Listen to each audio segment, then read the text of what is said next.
안녕하세요. 부티기브라더 앤디입니다. 2020년 7월 31일부터 임대차 3법 중 계약갱신 청구권과 전월세 상한제가 시행됐습니다. 아무래도 새 법이 시행되면 시장의 혼란은 불가피한 측면이 있게 마련입니다. 2021년 들어서 주택임대차 분쟁조정위원회에 접수된 분쟁을 보면 전월세 계약갱신 청구권 행사와 관련된 경우에는 1년 전에 비하여 3배 가까이 늘었다고 합니다.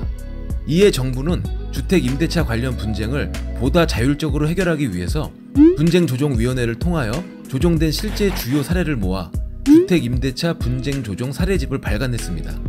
오늘은 이 중에 주요한 내용을 한번 살펴보도록 하겠습니다. 첫 번째는 계약갱신 청구권과 관련된 분쟁입니다. 계약갱신 청구권은 임대차 계약을 1회에 하나여 연장할 수 있는 권리입니다.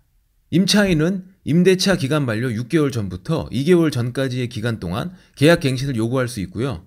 임대인은 정당한 사유 없이는 이를 거절할 수 없습니다. 계약갱신 청구권을 사용하면 임대료 상승률이 5% 이내로 제한되기 때문에 요즘처럼 전세 가격이 오를 때에는 임대인 입장에서 보면 손해라고 생각할 수도 있습니다. 이에 실거주한다는 핑계로 임차인의 갱신 요구를 거절하고 새 임차인을 들이려는 경우가 있는데요. 이 사실을 알게 된 기존 임차인이 손해배상을 요구하면서 분쟁이 생기는 겁니다.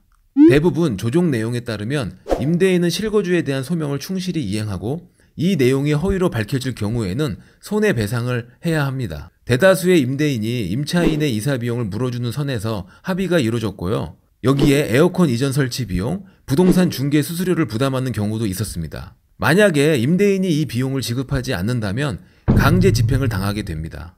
한편 임대인이 계약 갱신을 거절할 경우에는 임차인은 나중에라도 집주인 실거주 확인을 할 수가 있습니다. 임차인이 신청하면 해당 주택의 임대차 정보를 지자체에서 일정 기간 정기적으로 교부한다고 하니까 임대인의 실거주를 이용한 허위의 갱신 거절은 줄어들 것으로 보입니다. 두 번째는 전월세 상한제와 관련된 분쟁입니다.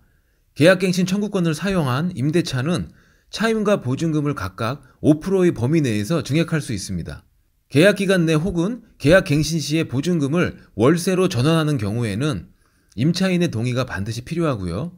5%의 범위를 초과해 증액갱신한 계약은 계약갱신 청구권 사용에 따른 갱신계약으로 볼 수 없고 당사자 합의에 따른 일반적인 갱신계약으로 간주되어 임차인은 계약 만료 시점에 계약갱신 청구권을 다시 사용할 수가 있습니다. 이때 임대인이 보증금과 차임을 최대 5%씩 올려버리거나 월세 계약을 전액 전세로 전환해서 세입자의 부담이 커지는 경우도 있습니다. 기존 임대료 조건을 요구하는 임차인과의 갈등이 불거지면서 분쟁이 생기는 것이죠. 조정 절차를 밟게 되면 계약서상의 기존 임대료와 주변 임대계약 시세를 조사해서 비교한 후에 상호 간의 합의를 통한 조정안이 도출될 수도 있습니다. 감정 싸움으로 갈 것 없이 제3자인 조정위원회의 도움을 받는 것도 좋은 방법이라고 생각됩니다.